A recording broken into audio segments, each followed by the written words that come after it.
Hi everyone, uh, Johnny J. McKenzie returning just for another acting tips. Well, like I said, I'm having an acting school online through Zoom every Sunday as well. I'm going to be doing one in class at an actual theater school location if we get the people, and probably in the new year, something like that will probably develop.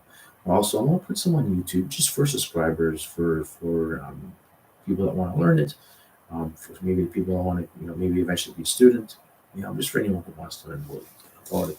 It's perfectly fine. So, this is, I've done two before. I believe I did about memorization, tips in memorization, and I did another one about the fourth wall. And I did another one on my actual video stream where I'm going to be streaming some of my own videos, action movies, movies in general, because I'm going to be making some movies. That's all going to be on that channel as well. So that one I put something about the industry ins and outs, kind of like the different mediums, what to expect, what's the process. What's the process from getting involved to studying, coaching, doing theater, doing movies, different things to expect in the industry. This one today specifically, I think I'm going to do audition techniques and tips. This is the most important because this is the bread and butter of how you make money. Because obviously, if you don't go to auditions, you can't get the part. If you don't get the part, you don't make money. If you don't make money, you don't eat, right? So, audition techniques is interesting. So, I've been to um, two workshops for auditions. I went with someone that, three actually. One in the Los Angeles, California. I was in LA 4 times. The one of the times I was there, I did the TVI Actor Studios kind of. So that covered kind of I think it was Sherman Oaks. But anyways, it covered most of the audition techniques. So you would do an audition with a monologue in front of a panel of producers, acting teachers, the head of the one that's the casting director for say General Hospital or for say CSI LA and stuff. So you'd be doing it in front of these people. Your monologue, the whole panel. It's very nerve wracking because then the whole panel is all staring at you while you're doing it. As soon as they're done, they're critiquing it, putting all their input. Each one of them gives their input. It's like being on stage. It's like being on say American Idol or The Voice. You got the panel and they're giving their input. So it's like that to give feedback. The point of that was if you did that for producers, directors, and you did it for all those people, and if you were stand up for one of them, the idea was, especially being a Canadian actor, being there, you were hoping to get that sponsorship. The paperwork started for an O1 visa. An O1 visa allows you to legally work in the United States for 3 years. Problem is, it costs a lot of money. You got to go through the SAG union. You got to go through lawyers. It's a lot of paperwork and a lot of hassle. Um, so I was there for the 1 week. Got lots of feedback, but didn't get sponsored. I had a chance to stay, but didn't stay because I was going to study acting there with Ivana Chubbuck with the Chubbuck technique. I already had her book, so I told her I already had her book. I studied her book, and I really liked her technique. And she said, "Great, you can come by." I wanted to get certified through her to open up another school location in Canada. Then I didn't end up meeting her. I rushed back home to Canada for some reason. I didn't stay. I didn't just try to make things happen anyway. But anyways, what they said was in the audition techniques is same thing, to know all the nuances of the scene, all the little hidden things you're supposed to be feeling and meaning at the same time. Know the material, have your scene memorized, have the monologue memorized, have the scene memorized. There were guys there couldn't even have the monologue memorized, let alone do it in character. How can you do it in character 100% if you don't even have it memorized first and you don't even have the lines memorized, you don't even have the character developed. If you don't have the lines memorized, you don't have the character developed. If you don't have the character developed, you're going to miss the point of the entire scene. I mean, think about it. If it's a monologue, okay, why is he talking there by himself? Who's he talking to? Why is he sitting there? Who's he talking to? What's his point? What's the point? Why is he there? Why is he saying these words? There's got to be a reason he's saying these words. So that was a lot of the feedback. A lot of the feedback they just said was, know your lines, know the rules. Have them all memorized. Get the nuances of the character. Know the arcs. Know the arcs of the scene. Cross that bridge between your thought, cross the bridge through your thought processes. This means give yourself a chance to think about it. Say the word. Think about what it means to you. get a feeling from inside you, then deliver the next one. You can't just say the next word instantly. I mean, no one thinks that fast. You gotta sit there, say the line, think about what you said. What does it mean to you? Let that emotion affect you. Then say the next line. Then get another feeling. Then say the next line. Get another feeling. Say the next line. Lots of good feedback. The casting director in General Hospital really liked my work. She said it was pretty good. She said she could have seen me being casted in one of the soap operas. I was, doctor, cop, maybe a villain, or maybe find something like that. But I mean, to start a process like that for no one visa would have taken a lot of work. The CSI Los Angeles guy also said the same thing. That was the thing too. He says you're able to make. So you let me do it. You do the I guess the audition scene. He had the one scene. The scene was I was a bad guy confessing to some murder thing. I was being interrogated by I guess one of the CSI cop guys. It's interrogation room scene. And he said, do it like this, do it from your gut, do it like you got punched in the gut, and say the words kind of broken. The first time I did it my own way, right? Of course. And then he says, okay, now do it this way. And that was the input he said. He said, do it where you get punched in the gut, you can barely speak and get the lines out. So I just thought about what that would be like, thought about it, did it. And he says, okay, exactly that's what I wanted. So he was really happy that I was able to take direction. Well, that's the biggest thing. And I'm going to go on casting it about workshops. Now, I'll go to that point again later. So I took that one, got good feedback, then came back to Canada. That was not really per se just only audition techniques. That was just basically an acting workshop, just to get the tips of the trade. Like I said, they always want you. Basically in LA, they want you to, obviously, do your thing. Always be taking lessons, do shorts, do theater, do whatever you can to get better. They really want people that are really good at the craft. It's not about looks anymore. So it's not like the olden days. I talked to one lady that casts TV shows. She says it's more about the craft. They really want people that know the ins and outs of the craft, between memorization to, building characters and arcs and knowing how to get into depth analysis of the psyche of guys and these different guys and stuff, things like that. They really want the craft. That's why your Pacinos, your De Niro's, your Sean Penn's, your Robert Downey Jr.'s, your Anthony Hopkins, Jack Nicholson's, guys like that worked for gazillion years in the business. Because they are able to do that. They are able to bring that every single time. And the director never had to worry about them. Barely had to even give them direction, right? They basically just said, here, do your thing, and they just film. They basically just put the lights and film you guys. Michael Mann said that on the set of Heat with De Niro and Pacino. He says, listen, we did the scenes. They're seen together. I just had the camera lighting ready and said, boom, you guys go at it. And they basically, with the script, that was mostly scripted, the coffee shop scene, but some of it was ad-libbed, but they just did it with a couple rehearsals and then did it live. They barely did anything. They just weren't told anything. He says, what am I going to tell these two guys? You guys, they're both geniuses. There's nothing I'm going to tell them. I'm just going to film them. So you have to be that good and you have to be that ready. And that is what basically I got from the impressions of LA, that you got to be able to bring them something that they haven't seen before, that you can last in big ways.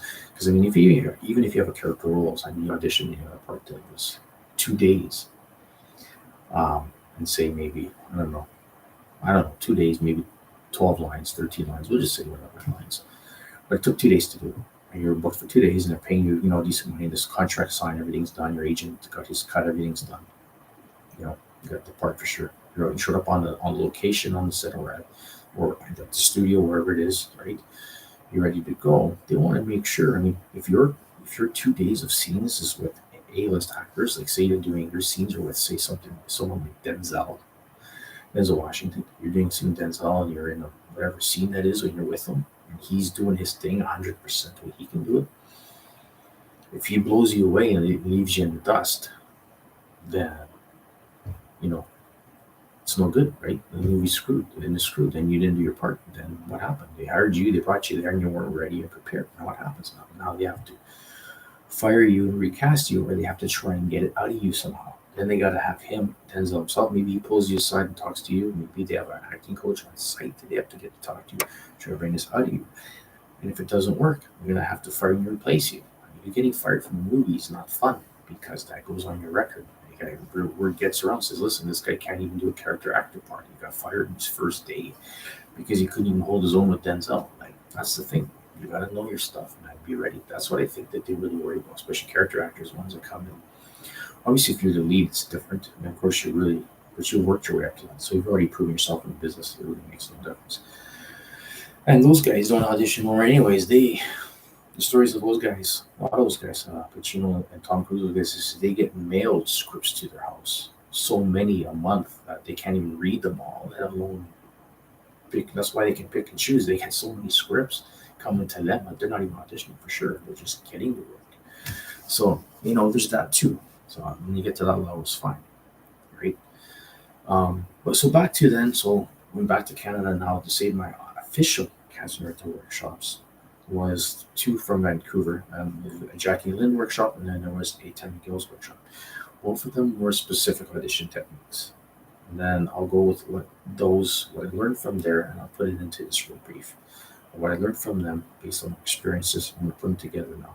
So the process for an audition techniques is, okay, if you live in a city that's a small market, you don't need an agent and you don't have one anyway, then whoever's the casting directors for principal work, there's usually 1 or 2, you got to get on file with them first, direct. So you have to get a good photo, a good headshot, a good photo. You have to find a good photographer that can photograph actors. It has nothing to do with they can photograph flowers and trees and weddings and all that stuff. It has to be that they have experience with photographing actors, because they have to be able to get expressions out of you. You don't just taking a picture of your face and saying, okay, that's it, because they want your serious face, they want your comedy face, they want your smiling face, they want you do like an action face, a drama face. I know they're going to even tell you that while you're doing the shots. And can I have a more serious one? Can I have kind of a pondering? Can I have a you're asking a question one?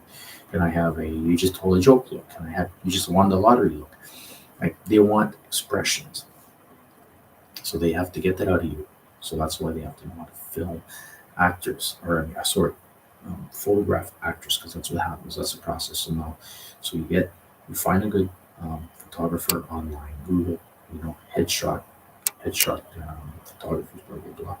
Get 2 or 3, call them all, interview them, get a copy of their work, and they'll send you stuff that they've done. They always do that. They'll send you email with stuff that they've done. Take a look at it. Pick the best one. Negotiate rates. I mean, usually it's kind of pricey, but sometimes they're reasonable.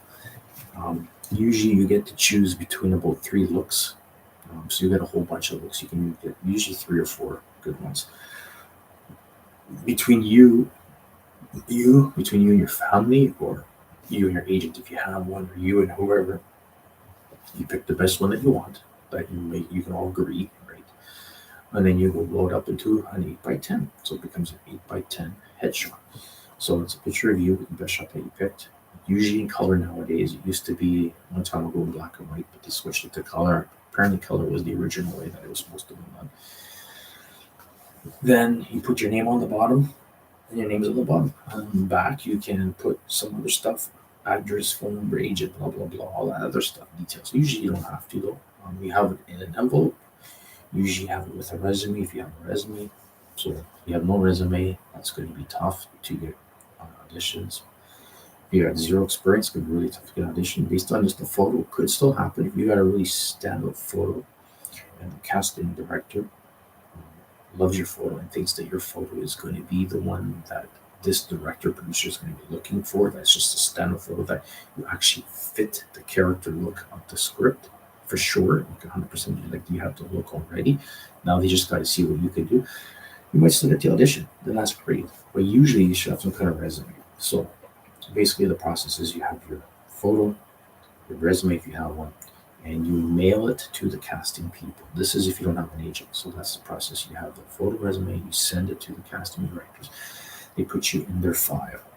And then when they get the breakdowns, their breakdown services, usually that's a casting workbook. That's a professional acting page where you pay them a yearly fee, and you can put your photo, resumes, videos, audio tape videos, clips of your shorts, your commercials, whatever you've done, you can put all your clips on there.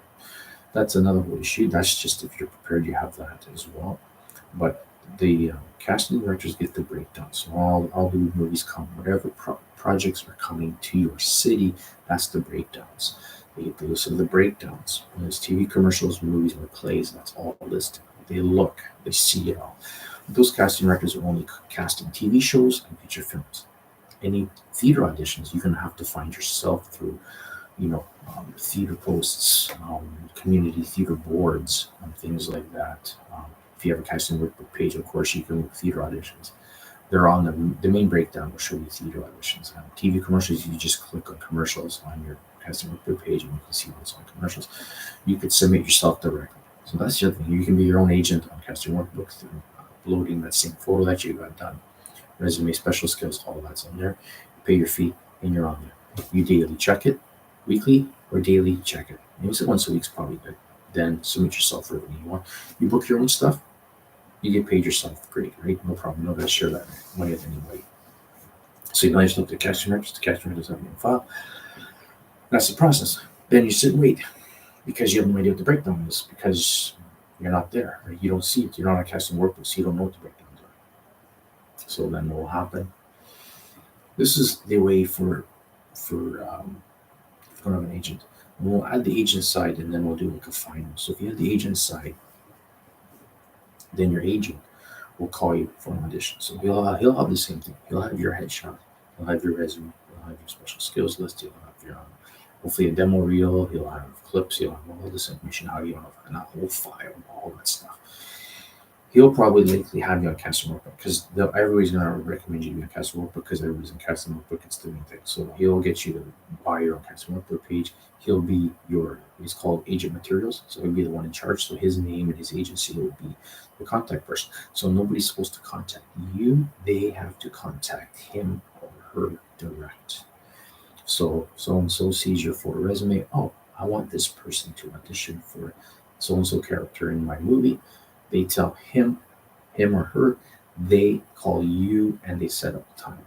Well, they let you know and they'll say what the time is, and then you either accept it to show up for it or you don't show up for it, or you don't accept to show up for it based on what it's going to pay, how many days, where is it, when, time frame, is it location, is it studio, you got to pay for a ticket for a plane to fly somewhere. Is it going to be too expensive, not worth it?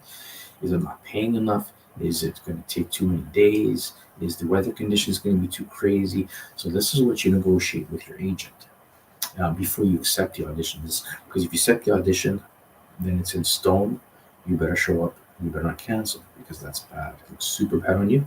You're going to start getting into a black book file where a casting director, whoever's casting, will likely not want to see you again or cast you again for something. Even they might have something better in the future for you, and they might not ever cast you, want to deal with you again. They might call your agent and say, listen, I don't want to deal with that guy again because he canceled his audition last minute, or he did a no-show, which is the super worst thing to do, is no-show your audition. That is like a major X against you.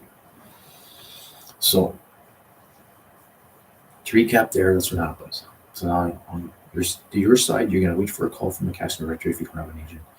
You negotiate the terms if you want it. You don't negotiate the terms because you didn't book the deal yet, but you have a roughly idea of the days, the part, and you accept the audition agreement. You negotiate the terms more when you're about to book the deal for sure. When you've already gotten the part, that's when you can kind of negotiate it more. But usually they already have posted in the breakdown what it are you going to pay. That's why your agent's telling you in the first place. It's going to be 3 days. It's going to pay $250 a day for instance. So 2, 4, 6, let's say $800. So it's going to pay $800 minus your 15%. Minus your 15% for your agency fee because the agents get 15%. So the agent will get the 15%. He'll mail you the check for the rest. And that's basically how you're paid. But now you're in that film or that TV show. You're going to be seen in it either in a movie theater, on the TV. And that's great. Now you got some exposure. You got something you can add to your resume. You got exposure. You got some work in you. If you did a great job, they're going to remember you. They may call you back. They might ask for you back, because now you got your name in there. So that's the process as far as how audition starts in the starting process. Now we'll say you got the call from the casting director or you got the call from the agent and it says you have an audition time. Do you accept or do you not accept? You say you accept. No. Process is the casting director or your agent will send you a link to something called the sides. The sides is a tiny piece of the script of a specific scene somewhere in the script. Usually they're super short. Like I'm saying, they're like sometimes you may have only 4 words, one line, 2 lines, sometimes at most maybe 6 lines. Pretty short. Usually sometimes 6 to 7 lines is starting to get big. Sometimes a page and a half like that, where you may be getting to around 8 or so. That is kind of rare. Usually it's like I said, often it can be 2, 3 words, maybe one line. If you get those, that's super good, but super bad because it's super good because in one sense, of course, you can memorize it real quick. Not a lot to memorize. You can learn them real quick. And you have them in your head. The only downside is it's hard to build a character around 2, 3 words, right? Because well, it's so brief. I mean, how do I play it? What's the like? What am I supposed to do with it? It's like 3 words. How do I say it? There might not be any instructions in subtext or in the script. What you're feeling, it doesn't say say these angrily, angry, or say these funny, or say these with urgency. Right? It doesn't say. It won't even tell you. It just says the words, and you say the words. You walk in and you say 3, 4 words. So that's tricky. So you get the sides, like I said, usually pretty short. Now the idea is when they send that, you read the subtext, you read the whole thing. So you read the one you're auditioning with. So there's the other character that's asking you something. So you're going to say your part, you look for your part, what's your name? Read his lines. So try to get a rhythm to memorize those. Then you're going to see the character you're talking to. You got to learn his lines so you know when you're next. Because his lines is your cue. So you have to memorize his lines and your lines. It's really brief. Read the subtext, read the story, see if there's a moment before part, the scene before, if there's a bunch of hidden notes about what happened before, where these two characters are now, what did it lead up to. And then do it that way. So for instance, now you're there and so you memorize it, learn it, look at see if you can find any tips and hints. Moment before, time and place, person, time, place, who are these two people, what's the relationship, are they brothers, father, daughter, mother, son, all these types of things. What's the idea, what's the character? Learn it, practice it at home. Usually you have a couple days to do it. Most likely from your audition day is usually the sides are sent. Usually, if you're lucky, you got 2, 3 days, usually 2, 3 days to learn it. So you got a good enough time to learn it. Sometimes it's super short notice though, where if your audition is like, can you go tomorrow at 12? And it's like already the night before, it's already like 8 o'clock at night. So you got to stay up all night to learn for the next day. And you got a sleepless night, but whatever. Hey, you really want to work, you really want to get the part, it's a really good part, you're going to get paid some good money, you're going to do the work, and you're going to stay up all night if you have to. But anyways, that's that. So usually you got about 2, 3 days. So you get the script, you have it, you print it off your computer, you have a physical copy. Just sit in your room, table, whatever, read it, look at all the details, see what you can find from it, come up with an idea. And then when you have it, you memorize it, because you're not supposed to go to the audition with the paper in your hand. When they do your audition, I'll get to the steps, but when you go to audition and you're about to do the scene, because they do the scene on camera, because they want to get a look at your face, they want to hear you, what you sound like on camera, they want to hear your tone, they want to see your face, your facial features, they want to see how much you move. Are you too stiff? Do you move too much? Do you have too many expressions and it looks like overacting? They want to see everything. That's why they film that scene. They'll have a camera person on the other side. That person is going to be your reader. That person is your reader, and they're going to be saying the other person's. So the ones that you learned, he's going to say, and you're going to say yours. So you're going to be looking towards him. You're not looking at the camera lens, because you never look at the camera lens. You're going to be looking at your scene partner, because the camera guy is your scene partner. He's also something called your eye line. So you're going to be looking at him. So you're going to be back and forth feeding. So that's why you get to know both of your guys' parts. So you come in with it. It has to be all in your memory. What you're going to do, your idea you made for the character, something called the choice you made going in. This is the most important part. So memorize the lines. Try to get as much information off the script as possible. If there's nothing there, you have to create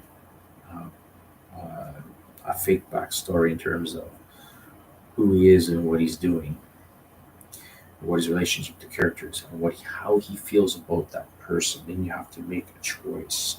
It's called making a personal choice. You say to yourself, "Oh, I've got nothing from this. I've memorized this. It's just two guys talking. What I'm gonna say, my choice is this guy is my brother. He doesn't work. He doesn't do anything. He's a lazy guy. Mom just parties all the time. He has no money. He has debts piling up. He irresponsible party guy. And I know he's called me over here today to ask to borrow money again. So now I'm already annoyed with him. Even though I love my brother, he's a great guy, and we grew up together. I'm annoyed going in because I know he's going to be doing his same shenanigans, sob story stuff that he needs money again. And I don't care if I have the money. I don't want to do it because I don't want to be an enabler. So I'm going to just be pissed off going in. There you go. You made your choice. That can be 100% wrong. Okay? That can be 110% wrong. Maybe the script is 100% different. The director's idea may be a million times different. Okay, so you're going to go on the audition. You're going to be coming into the room. You're ready to do scene. He's going to say, action, do the scene. He's going to say, you're going to say your name, introduce yourself. Hi, I'm so and so. Thanks for seeing me. Thanks for taking the time to have me in. I really appreciate it. And then they're going to say, director, producer, readers, all that. Okay, when you're ready, slate to the camera. Just usually just say your name, first, last name, if you have an agent, phone number, all that kind of stuff. Then you set that. Let's say when you're ready, break into the scene. Take a few minutes. Don't have to rush. These guys don't rush you. They don't care. They know actors have a process of focusing and getting in the moment, getting into character. After you slate, take the half a minute to just sit there and breathe. Be ready. Once you're ready, do it. Start in. Now you're going to be, I said, annoyed and frustrated. You're going to say your lines. Oh, you asked me here again. Why? You're always lazy. You're always doing this. You're mad, right? So you say you did it that way. The annoying way. He says cut. He's going to say, wow, interesting choice. You did it really annoyed. You did it really, kind of you're annoyed with this guy, a little bit borderline pissed off with this guy. Very interesting take. He says, but the script, this part of the scene is actually where they're actually just coming because they're just going to go hang out at the bar and they're going to be having a fun time. So they're really friendly here. There's no animosity type of stuff here. You go, oh, okay. And then he'll say, I liked your choice, but try my way now. Now try it. The director will say, now try where you guys are just good buds, high-fiving pals type of stuff. Change it. Change it, do it his way. And if he loves it, he'll say, great, you did it. So that's the point. They want you to do it your way first. They don't want to give you a chance to say, make a choice, do it your way first, and they want to see that you can take direction. The biggest thing is this is the key 110% thing. We want to know that you can take direction and change the way they want. If you can do that, and then you did it on your first try, he says try it this way, and you did exactly what he said, and this is exactly 100% he's looking for, you're automatically going to go in the top 5, top few. Right? You're in the top few list automatically because you're able to listen to a director. That's the biggest thing with directors. They want to make sure an actor can take direction. They don't just have their own. They go off on their own and just do their own thing. Like they're know-it-alls. They just take off and do their own thing, their own insight, and blah blah blah. Right. So that's it. So you do it your way. You take direction. You do it again. He says, "Thank you very much." Well, even if you did get it, that's for us. Just because they say, well, doesn't mean you didn't get it. Okay. So just leave. Thank you for your time. You leave and you go home and you have to wait for a call. So either you're going to get a call from the casting director within usually it's a couple of days or so after they make this decision. So you're either going to get a call from the casting director. If you got it or didn't get it, well, I'm not mind you if you didn't get it, you're not going to get a call. So if they call you, you might have something called a second audition. So maybe you made the top 5 now. So you go to the audition again with the other 3 finalists, 4 finalists, maybe 1 other finalist, maybe only 2 of you. Maybe it's down to 2. Then you accept to go to a second audition. You accept, you go again, do the same thing again. Then you go down to, and then they'll pick the person from there. If it's an agent, same thing. If you don't get a call from your agent, well, don't call your agent and say, did I get it? Well, obviously you didn't get it because they didn't call. If you didn't get it, they're not going to call. So if you don't get a call, you didn't get it, don't worry about it. That's the other thing too. With auditions, not getting the part, you can't get bent out of shape. You can't get upset. You can't be too, you can't dwell on it. You can't be too worried about it because nothing you can do. It's out of your control. for a number of factors. One, because they can pick based on look. You might not look the way they envision it in the script, within the camera, the look of the other faces. Maybe they got too many, lighter complexion guys. Maybe they got too many of the same kind of face. They don't want that, right? The movies want to have blended people, maybe different ethnic backgrounds, different looks, different sizes, heights, shapes, sizes, right? They want it to blend, have a nice fine picture, talent levels, everything. So it could be anything. You could have done most amazing job. The other person got it by like one small decision, by just their hair was slightly different. Their one height was 1 inch higher. Made the difference. It could have been minuscule type of difference that they picked the other guy over. So you can't worry about it. So basically the process is you get the audition call. First you get a headshot. So you get a headshot, you build a resume, you submit your stuff to the casting directors that cast principal parts or speaking parts. It's not about background being extra. That's something totally different. But for actual speaking roles in movies, TV shows, has to go through a casting director. You have to have file with them, or you're on file with an agent, and your agent contacts the casting directors, but they contact them on your behalf. They do all the work. You just sit there, eat well, stay in shape, go to acting lessons, be ready, and expect to hear about those auditions, and be ready. And when the auditions come, you do the best audition you can. And the process when you get to your audition, again, like I said, you get the sides, figure out the character through the subtext, the text, reading, figure out, create your own idea of what it is. As long as you make a choice and it's memorized, don't bring the paperwork into the scene. Have it in your head. You can bring it, read it in the lobby if you have to before you walk in. When they call your name and you go in, you better not have the piece of paper with you. Sometimes you go in with a second resume photo. You can bring that with you. But don't bring a script. They will assume you know it in your head, and you should know it. You're a professional. You should be able to memorize 3, 4 lines, 5 lines. It shouldn't be hard, right? So that's the thing. You go in, but the process is okay. You show up. You're in a room. Usually, it's in like a school or art space or something. They usually you walk in. There's an elevator with an arrow and a sign says auditions for so and so movie. Walk in there, follow yourself down. There's usually a lineup of chairs. You sign in on a clipboard. They sign your name in, time in, your name, if you're agency or not, if you're union or not, blah blah. They ask you that. Usually, have a 1-page application form where they ask the same stuff. Fill out the application form, sign in, leave it there, sit down in a chair, and you sit and you wait your turn. They're in their room close by you somewhere. Doors closed. They're doing it already. The auditions. You sit and wait. You have your script. You want to go over it? Go over it. You don't have it. It's memorized. You didn't bring it, but you want to go over it. Sit there. Close your eyes. Go over it in your head. Okay, what am I going to say? What am I going to do? Am I going to move? Am I going to lift my hands up? What am I going to do? Right? Sit there and do that. And you wait. And then they're going to call you. You walk in. You say, hi, I'm so-and-so. You're walking to the room. There's usually a desk. There's usually the director or the producer. The director, producer, both behind. The director, producer's too high up and maybe a little more local. They'll just have the director and the casting person. It might just be the casting person, no director, no producer, the casting person, and the camera operator, which is most common. You'll see the casting director behind the desk and the camera operator there. They're usually super friendly. Oh, hi, I'm so-and-so. I'm going to be the one you're going to be seen with. I'm going to be the reader. They call themselves the reader. They have the script in their hand because they don't have to memorize it. So he's off camera reading it to you and you're doing your part. So he's doing his part reading and then you're doing your part. Sometimes the reader's not the best guy. Sometimes the reader's kind of like, mundane and boring, right? But you have to be on your A game. You can't defer from your choice. You can't defer from your character. You give 110%, but let the reader be aboard. Sometimes you're super lucky and the readers are amazing. They're giving you emotion. They're giving you, because some readers are also actors. So keep that in mind. Some of these actors that do get work themselves. So on a way to supplemental income, they're also readers. So they do both. Sometimes they're not. Sometimes there's just somebody that just volunteer to help out, or they got paid to help out. And they don't really care. They're just there to hold the camera and push a button. You put your face on the camera and then push a button. That's it, right? Depends. Either way, you have to be on your A game and you have to ignore that part of it.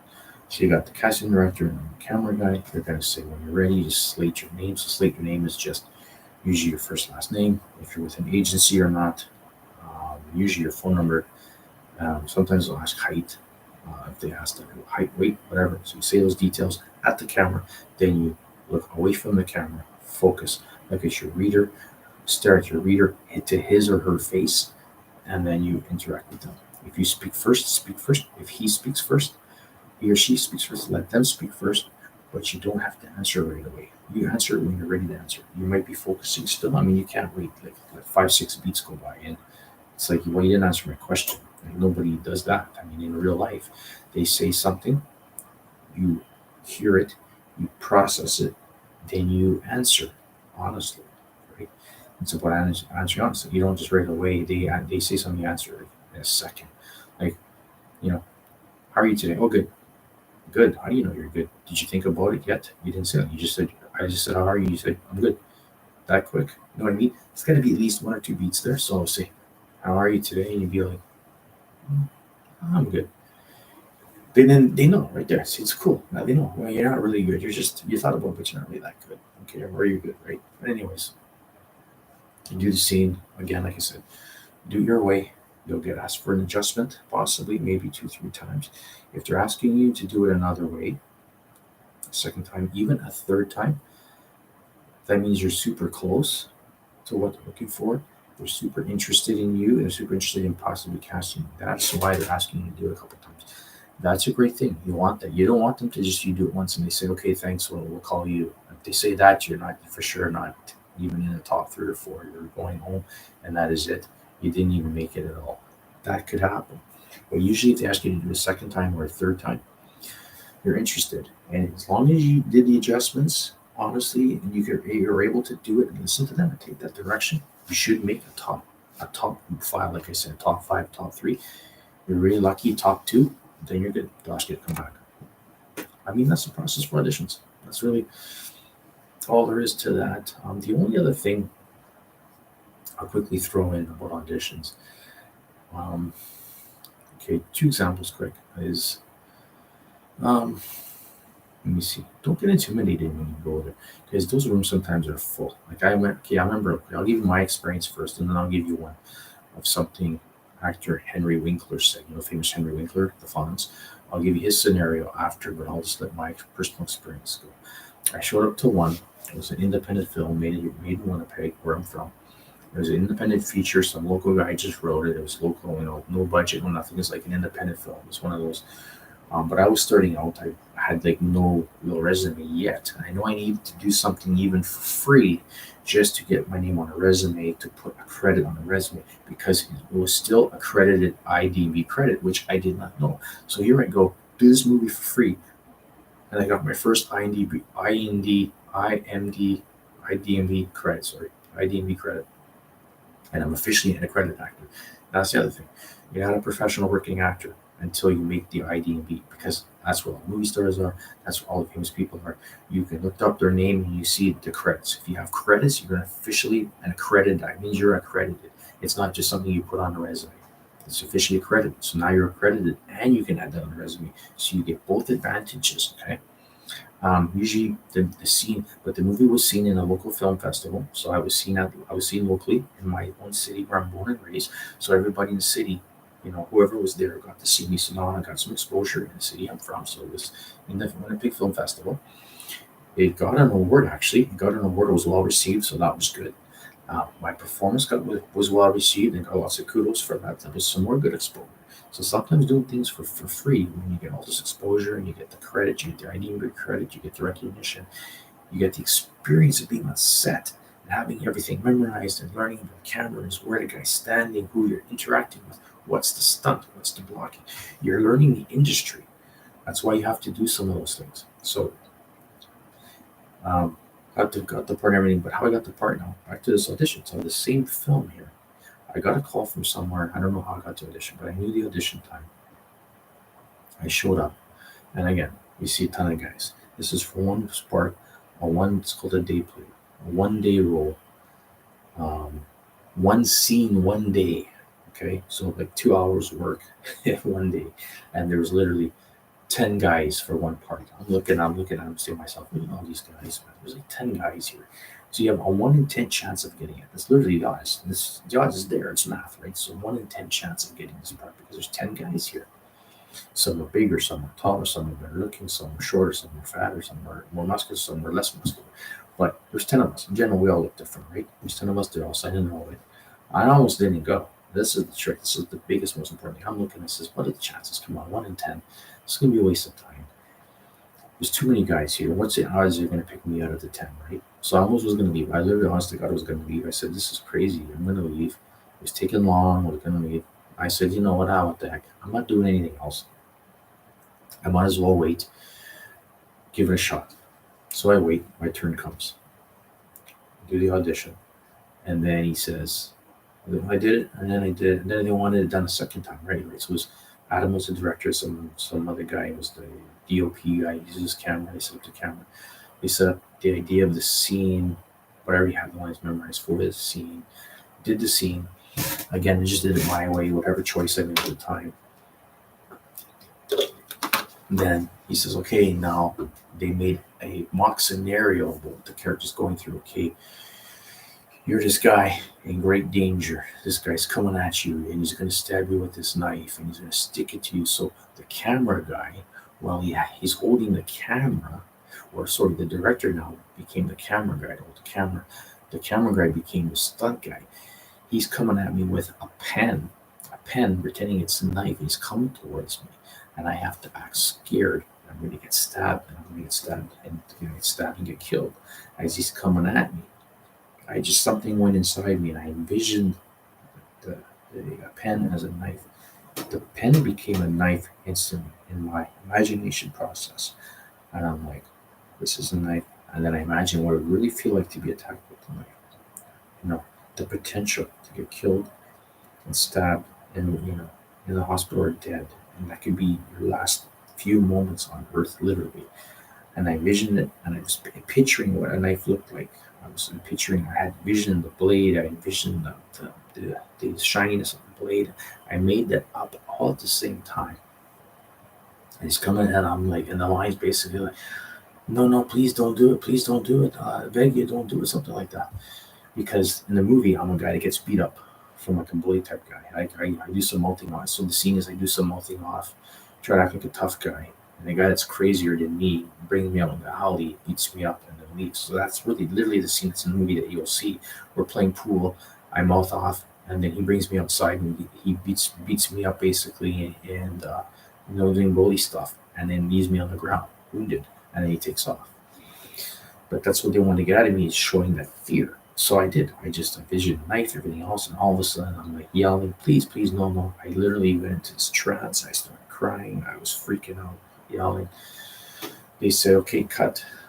They both had shocked looks on their faces. They couldn't believe it. They were blown away. They didn't know what happened, and I didn't know what happened. I was in some kind of zone or some trance or something. I came out, I was sweating. I was crying still. I was shaky. I was sweating and tired. They said, thank you very much. And I could tell on their face. Then they said, thank you, and we'll let you know. But I knew that was the only time ever, I think, leaving an audition, where I for sure knew I got it. That almost never happens. But I had a feeling. I said, that's never happened to me before. That was the most perfect audition. I don't know what happened to me. I don't know how I got into that deep zone. It almost, to this day, never happened again. That authenticity like that almost never happened again to that extent. But I knew leaving that I most likely got it. Sometimes, that's the other thing with auditions real quick. Sometimes you leave, you'll know you really nailed it. You either got it, you have a good chance of getting it, or you're going to get a call back. There's times you think that and you're correct. There's times you think that and you're not correct. Either way, it's going to happen. But at least that's better than. And there's also going to be times when you leave, you say, I'm an idiot, I totally believe it. That's going to happen as well. And expect that one to happen too. You said, I was totally an idiot and I totally believe it. I don't know what happened. I froze, or I didn't do this, or I didn't do enough homework, I didn't do enough research, or whatever, and you do it. You know what? Not the end of the world. Just pick yourself up and try harder next time. So I went home, and about literally 2 days later, got a call. He says, yeah, we're offering you the part. So I didn't want to tell them I already knew it in my mind. I sound like, sound like a jackass, or sound like you're bragging. But I said, all right, thank you very much. I definitely accept. I accepted. I had to go back down after he told me. Adam called me. He said, yeah, I got the role. About 2 days. I said, thank you. I accepted. I had to sign a contract for the day. Met up at the location at a pool hall. I think about 2 weeks later, it was a pool hall scene. Like I said, we're playing pool. I'm off and off to the main lead character, who was kind of a criminal type guy, and then we go out in the alley, he beats me up, and that scene's done.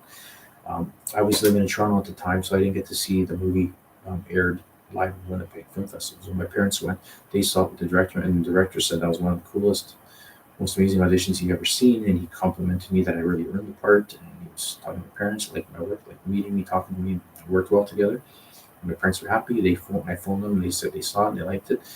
And then he gave them a copy. So actually, still own it. So to this day, I still have a copy of the entire film that was done. I have it in my movie file, my archives, my copy of films.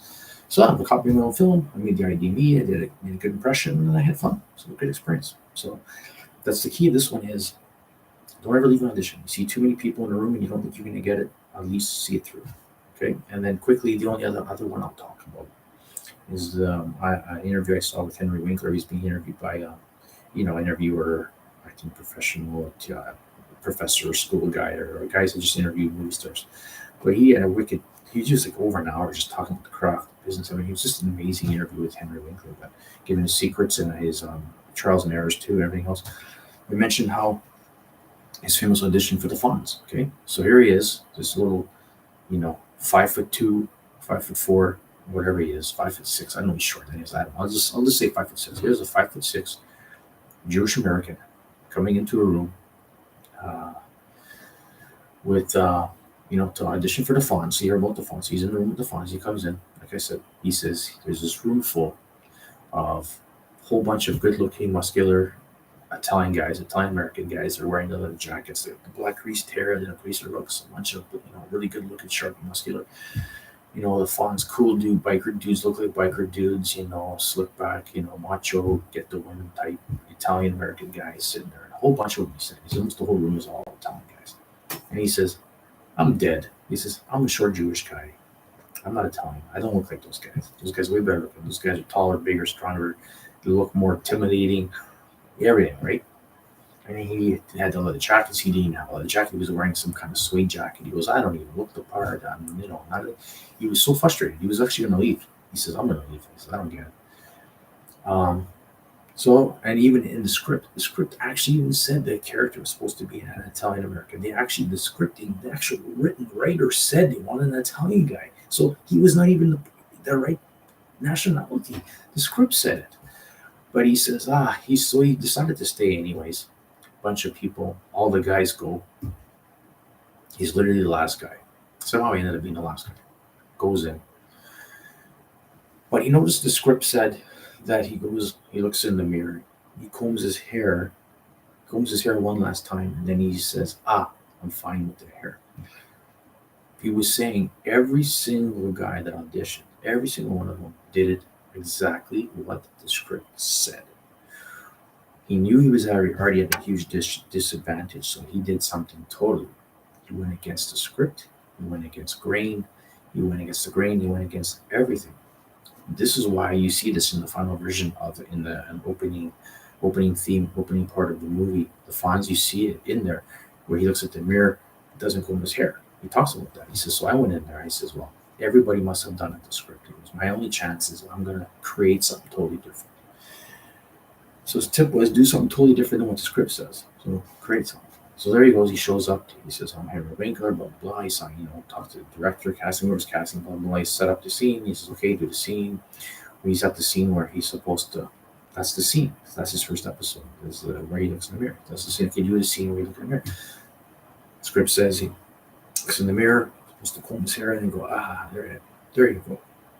Well, he doesn't do that. He goes there, looks in the mirror, and he looks, and he's about to do it, and then just says, nods, I look perfect. That one thing that he did by changing the script got him apart. He goes, yeah. He says, they're blown away. They're shocked. He said, okay, we didn't see it that way. So we didn't even think of doing it that way. We didn't even know that can be possible. So he leaves. He says he leaves. He gets a call from his agent. Says, yeah, you got the parts of Fonz. He goes, what? He goes, yeah. He goes, apparently the casting said that every single Italian guy that was there, every single actor that was there did what the script said. They did it 100%. They relatively said the lines relatively the same way. You came in and you're the only one that did it 100% different. You didn't comb your hair. You went against the script. It's like you basically said the writer was wrong, and it worked. It was like so crazy. So he's fine. So yeah, there you go. So that's the other thing. Again, the point was, look at, I mean, so then he got the party, he was happy, and look at, he was one of the most amazing fawns ever. Look at, you can't even tell that he's just a short Jewish guy.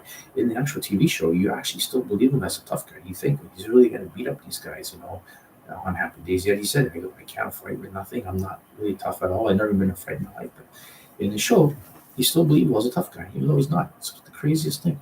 And so that's what he said the point was. He says, and that's why, and just the same as my experience, where I almost left and I didn't leave and I got the part. Same thing he said. He says, don't ever leave. Don't be intimidated.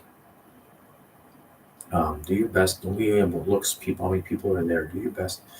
But that's one thing that I'm going to try to do more too, is like he said, do something different. Do something different that is not expected in the script. Something, anything.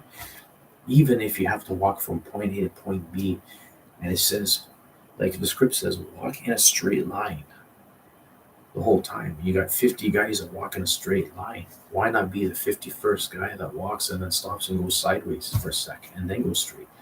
Like, you got to do something different than what is written so it stands out. That's the point. The biggest point is do something that's going to stand out from what everybody else is going to probably generically do. So that is my whole audition thing. I think it's took way longer than I figured, but I just I really enjoy talking about this craft and the industry, and I hope that these tips help. And I hope you guys learn something. Hope you can take it to heart. Hope you can actually do it. Book lots of roles, build your IDB credits, build your resume, make some good money. Pay your bills. So I think thank everybody for being on here. Hopefully, like I said, it helps me. I always have trial and errors all the time. I've been, it's been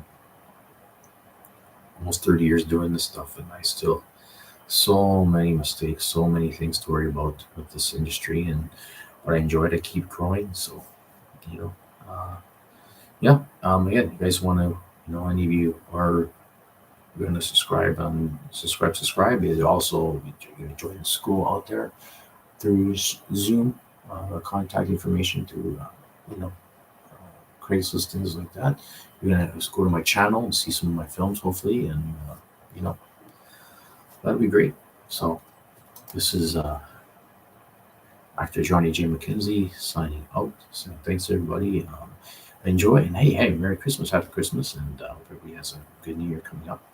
And I'll be posting something again soon. Thanks.